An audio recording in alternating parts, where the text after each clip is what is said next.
അള്ളാഹുവിന്റെ റസൂലിന്റെ ഹദീസുകൾ വായിക്കുമ്പോൾ 21-ാം നൂറ്റാണ്ടിലെ ഫാസിസ്റ്റുകളോടാണോ റസൂൽ സംസാരിച്ചത് എന്ന് നമ്മൾ സംശയിച്ചു പോകും. 21-ാം നൂറ്റാണ്ടിലെ അഭിനവ തീവ്രവാദികൾ, അഭിനവ ഖവാരിജുകളോടാണോ റസൂലുള്ളാഹി സ്വല്ലല്ലാഹു അലൈഹി വസല്ലം സംസാരിച്ചത് എന്ന് നമ്മൾ ശങ്കിച്ചു പോകും. കാരണം അവരോട് പറയുന്നത് പോലെ, അവരോട് സംസാരിക്കുന്നത് പോലെ വർഗീയതയുടെ ആശയം, വർഗീയതയിലൂന്നിയ ആശയം, വർഗീയത നിർഗളിക്കുന്ന സംസാരങ്ങളും എഴുത്തുകളും പരിശുദ്ധ ഇസ്ലാമിന്റെ കാഴ്ചപ്പാടിൽ എത്രമാത്രം തെറ്റാണ്, എത്രമാത്രം അബദ്ധമാണ് എന്ന് വളരെ കൃത്യമായി തിരുഹദീസുകൾ പറഞ്ഞു വെച്ചിട്ടുണ്ട്. റസൂലുള്ളാഹി സ്വല്ലല്ലാഹു അലൈഹി വസല്ലം പറയുന്നു, വർഗീയതയ്ക്ക് വേണ്ടി സംസാരിക്കുന്നവൻ, വർഗീയതയ്ക്ക് വേണ്ടി എഴുതുന്നവൻ, വർഗീയതയിലേക്ക് ക്ഷണിക്കുന്നവൻ നമ്മിൽപ്പെട്ടവനല്ല എന്ന് റസൂലുള്ളാഹി സ്വല്ലല്ലാഹു അലൈഹി വസല്ലം പ്രവാചകൻ പറയുന്നു. വർഗീയവാദിയുടെ ഉദാഹരണം ഏതുപോലെയാണ്? കിണറ്റിലേക്ക് മുഖം കുത്തി വീണുപോയ ഒരൊട്ടകത്തെ വാല് പിടിച്ച് പുറത്തേക്ക് വലിച്ചെടുക്കാൻ, ആ ഒട്ടകത്തിന്റെ വാല് പിടിച്ചിട്ട് പുറത്തേക്ക് വലിച്ചെടുക്കാൻ ശ്രമിക്കുന്നവനെ പോലെയാണ് ഒരു വർഗീയവാദി എന്ന് റസൂലുള്ളാഹി സ്വല്ലല്ലാഹു അലൈഹി വസല്ലം പറയുന്നു. റസൂലേ, ആരാണ് വർഗീയവാദി? പ്രവാചകരെ, ആരാണ് വർഗീയവാദി എന്ന് ചോദിച്ചപ്പോ നബി സല്ലല്ലാഹു അലൈഹി വസല്ലം മറുപടി പറഞ്ഞു കൊടുക്കുകയാണ്, സ്വന്തം ജനത തെറ്റ് ചെയ്യുകയും ആ തെറ്റിനെ ന്യായീകരിക്കുകയും ആ തെറ്റിന്റെ പക്ഷത്ത് നിൽക്കുകയും ചെയ്യുന്നവനാണ് വർഗീയവാദി എന്ന് റസൂലുള്ളാഹി സ്വല്ലല്ലാഹു അലൈഹി വസല്ലം. എൻ്റെ പ്രിയപ്പെട്ട മുസ്ലിം ഉമ്മത്തിൽപ്പെട്ടവരെ, ഒരു മുസ്ലിമാണ് തെറ്റ് ചെയ്യുന്നതെങ്കിൽ ആ മുസ്ലിമിനെ, മുസ്ലിം തെറ്റ് ചെയ്തവൻ മുസ്ലിമായി പോയി, ഇസ്ലാമിന്റെ പേരുള്ളവനായി പോയി, അറബി പേരുള്ളവനായി പോയി എന്ന കാരണം കൊണ്ട് നമ്മൾ അവനെ ന്യായീകരിക്കുകയാണെങ്കിൽ അള്ളാന്റെ റസൂലിന്റെ അഭിപ്രായ പ്രകാരം നമ്മൾ പ്രവാചകന്റെ ഉമ്മത്തിൽപ്പെട്ടവരല്ല, മുസ്ലിങ്ങളല്ല എന്നാണ് റസൂലുള്ളാഹി സ്വല്ലല്ലാഹു അലൈഹി വസല്ലമ പഠിപ്പിച്ചു തന്നത്.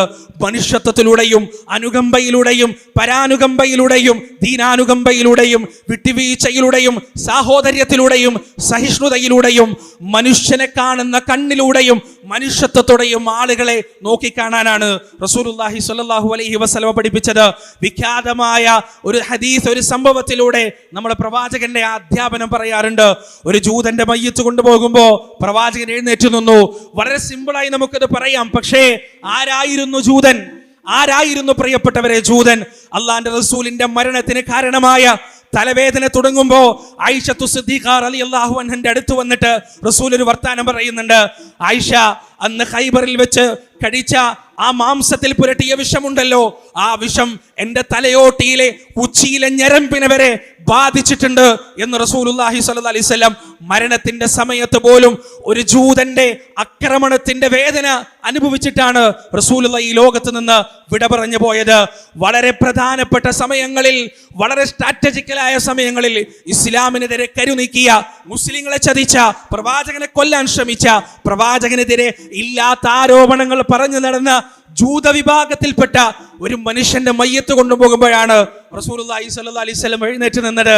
എന്നിട്ടാണ് പ്രവാചകൻ സ്വല്ലല്ലാഹു അലൈഹി വസല്ലമ സ്വഹാബത്തിനോട് പറഞ്ഞു കൊടുക്കുന്നത് ചോദ്യത്തിന് ഉത്തരമായി, അത് ജൂതനാണെങ്കിലും അതൊരു മനുഷ്യൻ കൂടിയാണ് എന്ന് റസൂലുള്ളാഹി സ്വല്ലല്ലാഹു അലൈഹി വസല്ലമ പറഞ്ഞു കൊടുക്കുന്നത്. സഹജീവികളെ സ്വീകരിക്കേണ്ടതും അവരെ ജീവിതത്തിൽ അവരുമായി സഹകരിക്കേണ്ടതും മതം നോക്കിയല്ല എന്ന് പരിശുദ്ധ ഇസ്ലാം വളരെ കൃത്യമായി പഠിപ്പിക്കുന്നു. നിർണായകമായ യാത്ര, പ്രവാചക ജീവിതത്തിലെ മക്കയിൽ നിന്ന് മദീനയിലേക്കുള്ള യാത്ര പിടിച്ചു കൊടുക്കുകയാണെങ്കിൽ, ജീവനോടെയോ അല്ലാതെയോ മക്കാ മുശ്രിക്കുകളുടെ കയ്യിലേക്ക് പിടിച്ചു കൊടുക്കുകയാണെങ്കിൽ 100 ഒട്ടകത്തെ ഇനാം പ്രഖ്യാപിച്ച ആ ഒരു യാത്ര മക്കയിൽ നിന്ന് മദീനയിലേക്ക് പോകുമ്പോൾ തന്നെ ചതിക്കാതെ, വഞ്ചിക്കാതെ, ഖുറൈശികളുടെ കണ്ണു വെട്ടിച്ച് സുരക്ഷിതമായി, കൃത്യമായി മദീനയുടെ സുരക്ഷിതത്വത്തിലേക്ക് എത്തിക്കാൻ അള്ളാന്റെ റസൂൽ ഏൽപ്പിച്ചത് ആരെയാണ് പ്രിയപ്പെട്ടവരെ? അബ്ദുല്ലാഹ് ഇബ്നു ഉറൈഖത്ത് എന്ന് പറയുന്ന ഒരു ബഹുദൈവാരാധകനെയാണ്. മനുഷ്യനെ മനുഷ്യനായി കാണാൻ, ചുവന്ന രക്തമുള്ള, മാംസമുള്ള, മജ്ജയുള്ള, വികാരങ്ങളും വിചാരങ്ങളുമുള്ള, മാതാവും പിതാവുമുള്ള, അലിവും കാരുണ്യവുമുള്ള മനുഷ്യ മനസ്സിനെ മനുഷ്യനായി കാണാനാണ് റസൂലുള്ളാഹി സ്വല്ലല്ലാഹു അലൈഹി വസല്ലമ പഠിപ്പിച്ചത്.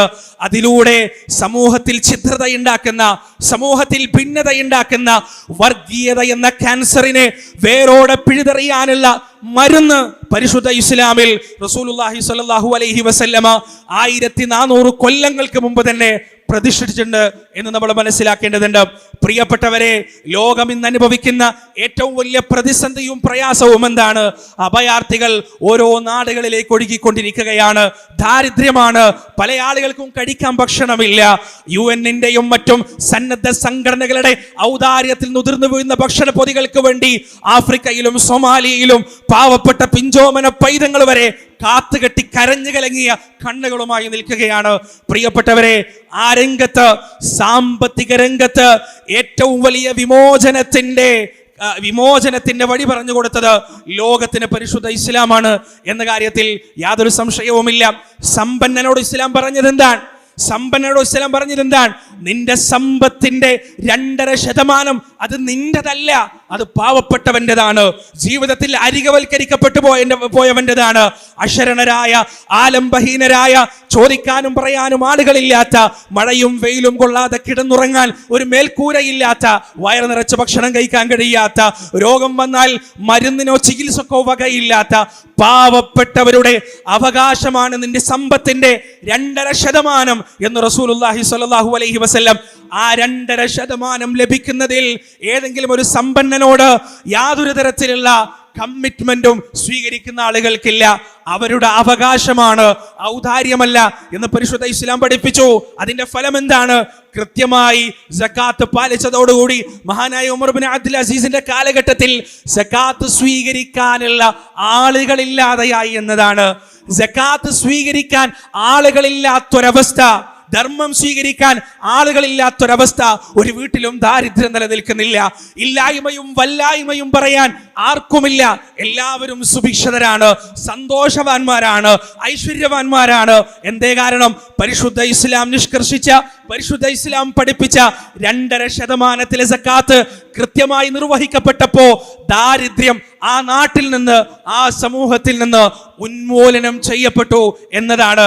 അവിടെയും മനുഷ്യൻ അനുഭവിക്കുന്ന സാമ്പത്തികമായ പ്രശ്നങ്ങൾക്കും പ്രതിസന്ധികൾക്കും വ്യക്തമായ പരിഹാരം പരിശുദ്ധ ഇസ്ലാം നൽകിയിട്ടുണ്ട്. മനുഷ്യർ അനുഭവിക്കുന്ന പ്രതിസന്ധികൾക്കും എല്ലാ സാമ്പത്തികമായ പ്രതിസന്ധികൾക്കുള്ള പരിഹാരം പരിശുദ്ധ ഇസ്ലാം നൽകിയിട്ടുണ്ട്. പലിശ നിരോധിക്കുന്നതിലൂടെ അനർഹമായ സമ്പത്ത് കൈപ്പറ്റുന്നതിൽ നിന്ന് മനുഷ്യവർഗത്തെ, മുസ്ലിം ഉമ്മത്തിനെ റബ്ബ് സുബ്ഹാനഹു വ തആല തടയുകയാണ്.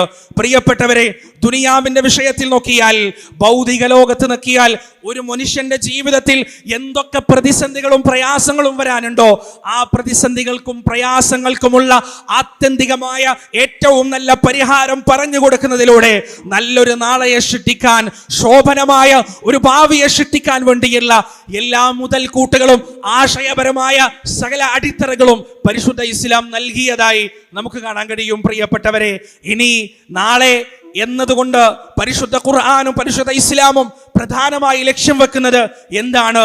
50, 60, 70, 80 വയസ്സ് ജീവിക്കുന്ന ക്ഷണികമായ, നശ്വരമായ, വഞ്ചനാത്മകമായ ഈ ലോകത്തിലെ വിമോചനത്തെ കുറിച്ച് മാത്രമല്ല, ഒരിക്കലും അവസാനിക്കാത്ത, ഒരിക്കലും തീരാത്ത കാരുണ്യക്കടലായ റബ്ബിന്റെ ആ സുഖാഡംബരത്തിന്റെ ഭവനമായ സ്വർഗത്തിലേക്കുള്ള പ്രവേശനമാണ് ആത്യന്തികമായ മോചനം എന്ന് പരിശുദ്ധ ഖുർആൻ പറയുന്നു. യാ അയ്യുഹല്ലദീന ആമനുത്തഖുല്ലാഹ് വൽതൻദുർ നഫ്സും മാ ഖദ്ദമത് ലിഗദ് വത്തഖുല്ലാഹ് ഇന്നല്ലാഹ ഖബീറും ബിമാ തഅമലൂൻ. അല്ലയോ സത്യവിശ്വാസികളെ, നിങ്ങൾ അല്ലാഹുവിനെ സൂക്ഷിക്കുക, നാളേക്കുള്ള ജീവിതത്തിന് വേണ്ടി വല്ലതും നിങ്ങൾ മാറ്റിവെക്കുകയും ചെയ്യുക എന്ന വാക്കുകളിലൂടെ അനശ്വരമായൊരു ജീവിതം വരാനിരിക്കുന്നുണ്ട്, അറ്റമില്ലാത്തൊരു ജീവിതം വരാനിരിക്കുന്നുണ്ട്. അവിടെ ആർക്കാണോ സ്വർഗപ്രവേശനം നൽകപ്പെടുന്നത് അവൻ വിജയിച്ചു. ആരാണോ നരകത്തിൽ നിന്ന് മോചനം നൽകപ്പെടുന്നത് അവൻ വിജയിച്ചു. ആരാണോ സ്വർഗത്തിൽ നിന്ന് തടയപ്പെടുകയും നരകത്തിലേക്ക് വലിച്ചെറിയപ്പെടുകയും ചെയ്യുന്നത് അവൻ പരാജയപ്പെട്ടു എന്ന് പരിശുദ്ധ ഖുർആൻ പറയുകയാണ്. പ്രിയപ്പെട്ടവരെ, ഇതാണ് ഏറ്റവും വലിയ മോചനം.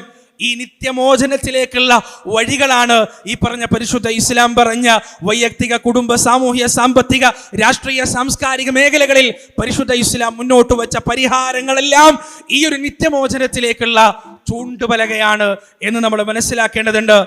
അതുകൊണ്ട് പ്രിയപ്പെട്ടവരെ, മതനിരാസത്തിന്റെ വിഷയത്തിലായാലും അന്ധവിശ്വാസങ്ങളുടെ വിഷയത്തിലായാലും വ്യക്തി ജീവിതത്തിൽ അടിഞ്ഞുകൂടുന്ന ജീർണതകളുടെ വിഷയത്തിലായാലും സാമൂഹ്യ മണ്ഡലങ്ങളിലുള്ള വൃത്തികേടുകളുടെ വിഷയത്തിലായാലും സാമ്പത്തിക ചൂഷണങ്ങൾക്കെതിരെയുമെല്ലാം വളരെ കൃത്യമായ നിലപാടുകളും ആശയങ്ങളും ആദർശങ്ങളും പരിശുദ്ധ ഇസ്ലാം നമുക്ക് പഠിപ്പിച്ചു തന്നിട്ടുണ്ട്. അതാണ് വിമോചനത്തിന്റെ മാർഗം. അത് മാത്രമാണ് വിമോചനത്തിന്റെ മാർഗം. അത് മാത്രമാണ് ശോഭനമായ നല്ല നാളേക്കുള്ള വഴി എന്ന് നമ്മൾ മനസ്സിലാക്കുക. റബ്ബ് സുബ്ഹാനഹു വ തആല പരിശുദ്ധ ഇസ്ലാം പഠിപ്പിക്കുന്ന ആശയാദർശങ്ങൾ ആത്മാർത്ഥമായി ഹൃദയത്തിലേക്ക് സ്വീകരിക്കുകയും അതിലൂടെ സഞ്ചരിക്കുകയും ചെയ്യുന്ന ഭാഗ്യവാന്മാരുടെയും ഭാഗ്യവതികളുടെയും കൂട്ടത്തിൽ എന്നെയും നിങ്ങളെയും ഉൾപ്പെടുത്തുമാറാകട്ടെ. വആഖിറു ദഅവാനാ അനിൽ ഹംദുലില്ലാഹി റബ്ബിൽ ആലമീൻ. വസ്സലാമു അലൈക്കും വറഹ്മത്തുള്ളാഹി.